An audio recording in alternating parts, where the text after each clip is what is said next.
ስለ ወንድማችን እፎይ አዲስ ነገር አለ።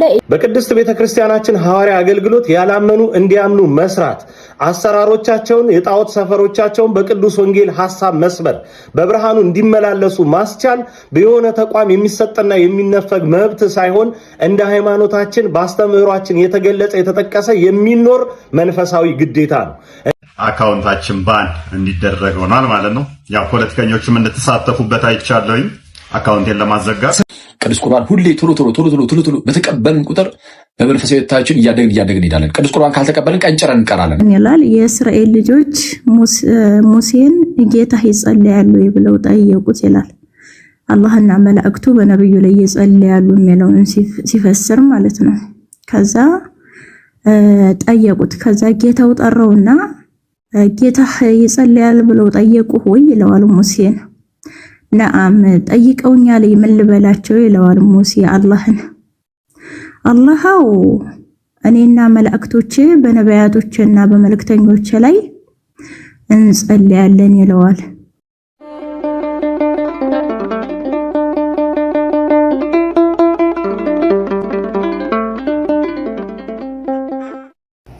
በክርስቲያኖች መካከልም ቤቶቻችሁ ውስጥ በወንድሞችና በእህቶች መካከልም በየትኛውም አጋጣሚ አለመግባባት ምናምን የተወሰነ ጭቅጭቅ የሚመስል ነገር ሊፈጠር ይችላል። ግን በተቻላችሁ አቅም ለክርስቲያን ወንድማችሁ ርህራሄን ማሳየት አለባችሁ። እሺ፣ ውስጣችሁ የሆነ ርህራሄ ሊታይ ይገባል። ሀዘኒታ፣ ርህራሄ፣ የሆነ ጨካኝ መሆን የለባችሁም።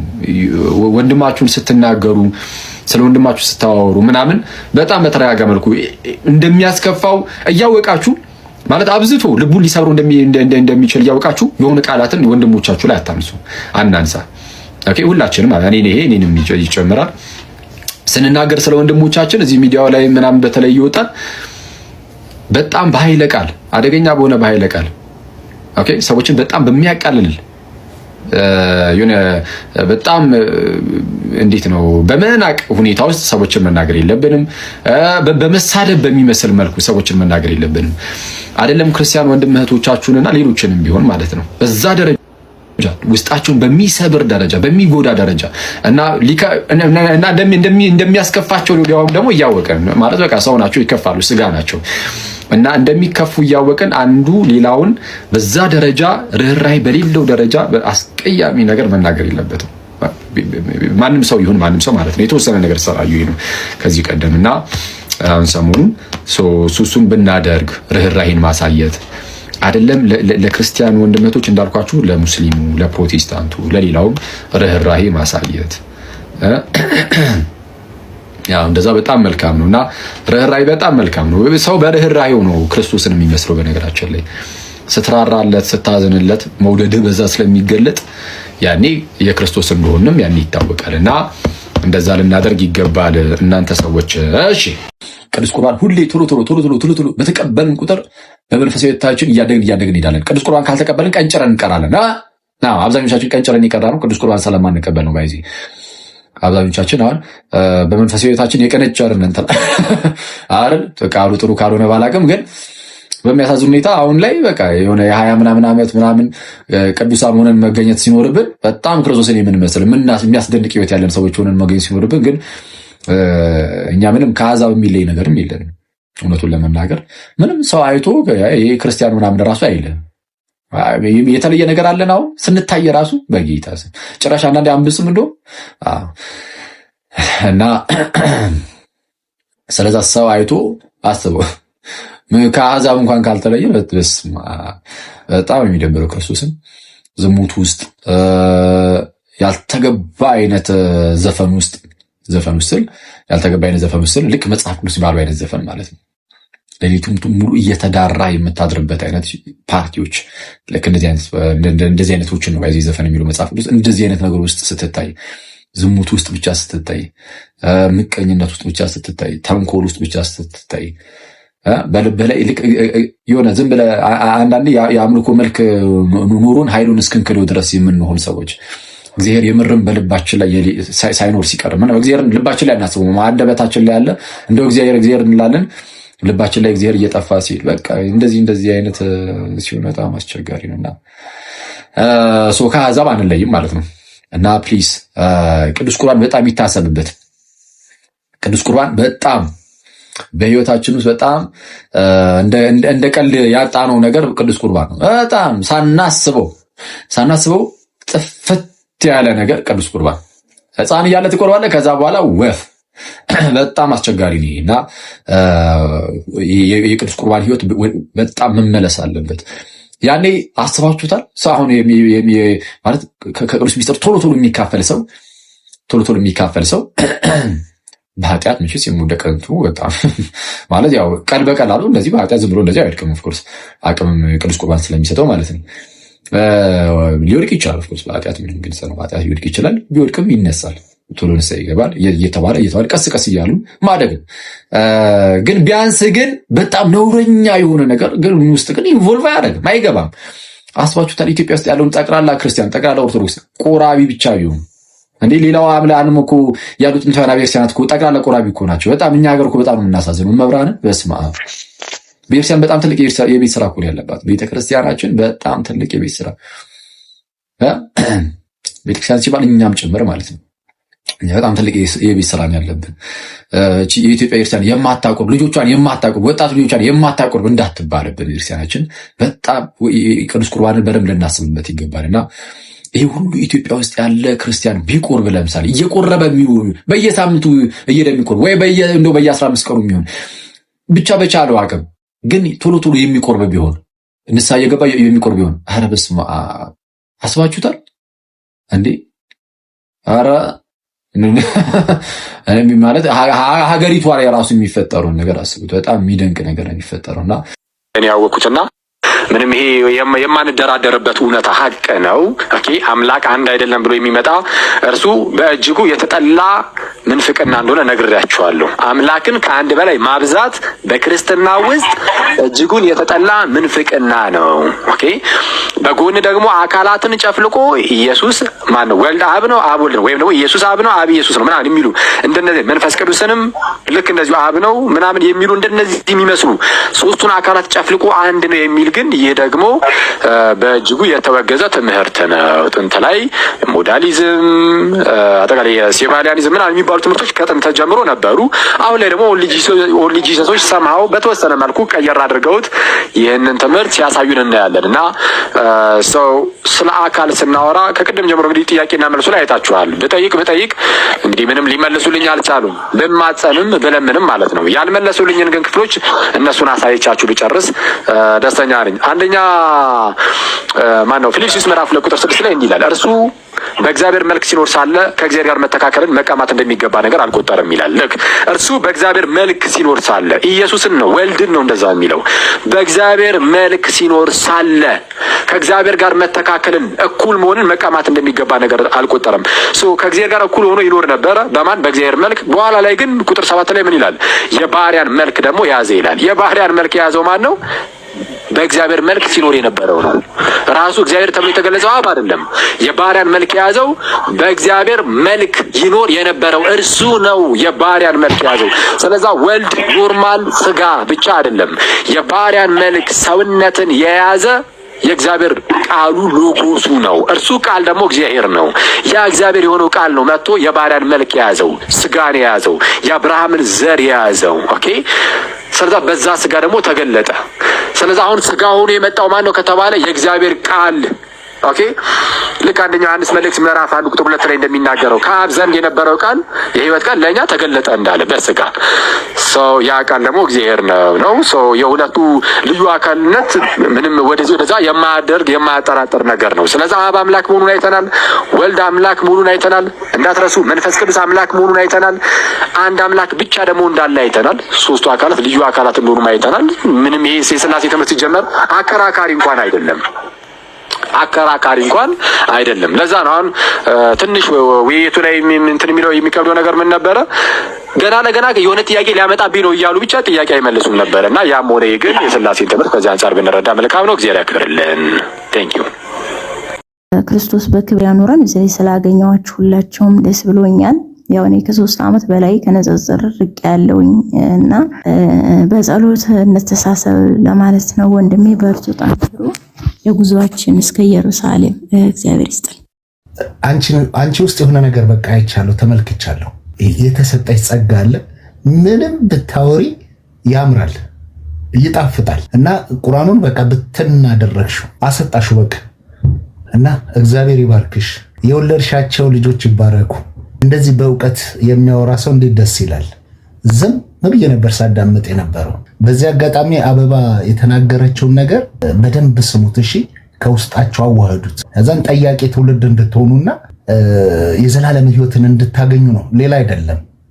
እኔ አበባ እህታችን በጣም ደስ ብሎኛል። በእውነት በሚጣፍጥ አንደበት እንደዚህ አድርገሽ ፍትፍት አድርገሽ እና እንድጠፊብን አንፈልግም። አንቺ መጥፋት ሳይሆን እንደው በኑሮም ራሱ እንደው በስራ ምክንያት ራሱ የምትቸገር ከሆነ ከጎኗ ቆመን በደንብ አድርጋ የምትሰራበትን መንገድ ማመቻቸት አለንልሽ ከጎንሽ። እግዚአብሔር ይመስገን። አባቶቻችን አምላክ ያርክ። እግዚአብሔር ይመስገን። አብዱ ማይክሳር ምርጥ ርዕስ ነው የተነሳው። እየተከተለ ገና እየገባሁ እየወረድኩ ነው ገና እንደወህይ ምንድነው መሰላችሁ አላህና መልእክተኛው ነገርን በፈረዱ ጊዜ ሲል ላሽ በለው አላህ በነብዩ ላይ ይጸልያል። ኢነላህ ወመላኢከቲሂ ይሰሉነ ዐለን ነቢይ ሲባል የአላህና መላእክቱ የሱ መላእክቶች ይሰሉና አለ ነብይ በነብዩ ላይ ይጸልያሉ ሲባል ይጸልያሉ ሳይሆን እዝነት ረህመት ያወርዳሉ። ጸሎት ዱዓ ነው። አይቆያ ማይክሰር ብያለሁ እኔ ንግግሬ አንድ ጊዜ ነው። ማይክሰር እርሴ ሻመት አላወራም እኮ በሱ ጉዳይ መከራከር ከፈለክ አመሬት ያለበለዚያ ግን ቆይ አንድ ጊዜ ይጸልያሉ ሲባል ኢብን ከሲር እንደውም ምን ይላል ሱራ 33:56 የወረደበትን ምክንያት ሲተነትነው በነገራችን ላይ ፎሎ አድርጓት፣ ሁላችሁም በደንብ ትጠቀሙባታላችሁ። አረበኛ ምናምን ትችላለች። ፎሎ አድርጓት ሁላችሁም ማለት ነው። አረበኛ እንኳን አልችልም ተይውና ኢብን ከሲር ምን ይላል የእስራኤል ልጆች ሙሴን ጌታ ይጸልያሉ ብለው ጠየቁት ይላል። አላህና መላእክቱ በነብዩ ላይ ይጸልያሉ የሚለውን ሲፈስር ማለት ነው። ከዛ ጠየቁት። ከዛ ጌታው ጠራውና ጌታ ይጸልያል ብለው ጠየቁ ሆይ ይለዋል ሙሴን። ነአም ጠይቀውኛል ምን ልበላቸው ይለዋል ሙሴ አላህን። አላህው እኔና መላእክቶቼ በነቢያቶቼና በመልእክተኞቼ ላይ እንጸልያለን ይለዋል። ከዛ ይቺ 33:56 ወረደች። ኢብን ከቲር ነው ያለ። ኢብን ከቲር አለ አበባ ወይንም ሰንባዴ አይደለም ያን ያለ። ጥሩ ነው ያ አላህንና መልእክተኛውን ታዘዙ እሱንም ላሽ በለው። ነገር ግን ሊቃውንትና መነኮሳት ላይ ምን ችግር መጣ? 9:30 ይመስለኛል ሊቃውንትና መነኮሳትን ኦኬ ኮኔክሽን አንድ ጊዜ እሰማለሁ ግን ትሰማያለሽ?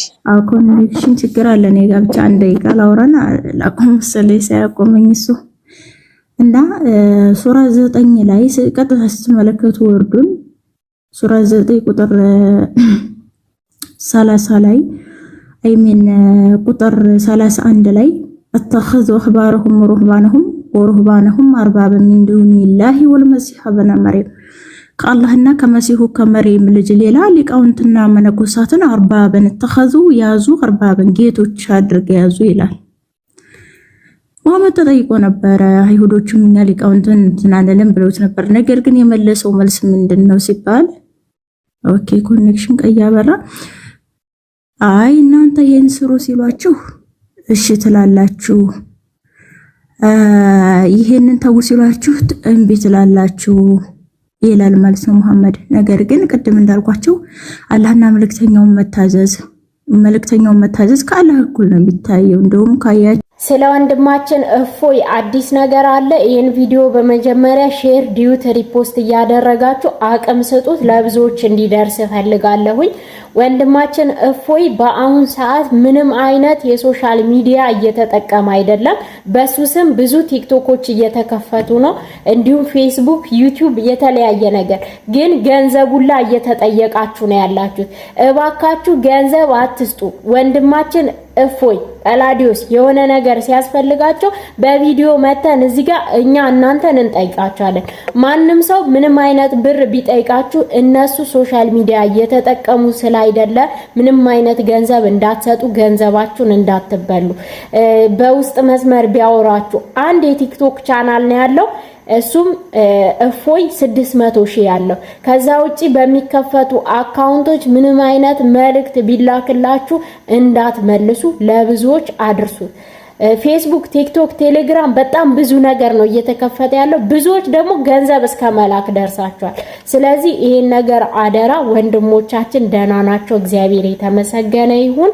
በቅድስት ቤተክርስቲያናችን ሐዋርያ አገልግሎት ያላመኑ እንዲያምኑ መስራት፣ አሰራሮቻቸውን የጣዖት ሰፈሮቻቸውን በቅዱስ ወንጌል ሐሳብ መስበር፣ በብርሃኑ እንዲመላለሱ ማስቻል በየሆነ ተቋም የሚሰጥና የሚነፈግ መብት ሳይሆን እንደ ሃይማኖታችን በአስተምህሯችን የተገለጸ የተጠቀሰ የሚኖር መንፈሳዊ ግዴታ ነው። እንዲህ ባለው መትጋት ያሉ ወንድሞችን ሕግን ጭምር ከለላና ሽፋን በማድረግ ስታሳብሩና ስትኮንኑ የከረማችሁ ተቋማት ይህንን ጉዳይ ምን ነው ዝም አላችሁት? 24 ሰዓት 48 ሰዓት 72 ሰዓት አለፈው እኮ። ታዲያ ምንድነው ዝምታችሁ? ለሌላው አባት ሆናችኋል፣ ከለላ ሆናችኋል። ለኛ ግን ምን ነው የእንጀራ አባት ሆናችሁ የእንጀራ ልጅ አደረጋችሁ። ይህንን አሰራር ነው በግልጽ ስንቃወም የምታዩት። ይህንን አሰራር ነው ተው ግድ የለም ይሄ ነገር ቤተክርስቲያናችንን ጨቋይ ነው የምንለው። አሁንም እየተለማመጥናችሁ አይደለም። ነገር ግን ነገሮች በትክክለኛው መስመር እንዲጓዙ ማስቻል እንድትችሉ እየሞገትናችሁ ነው።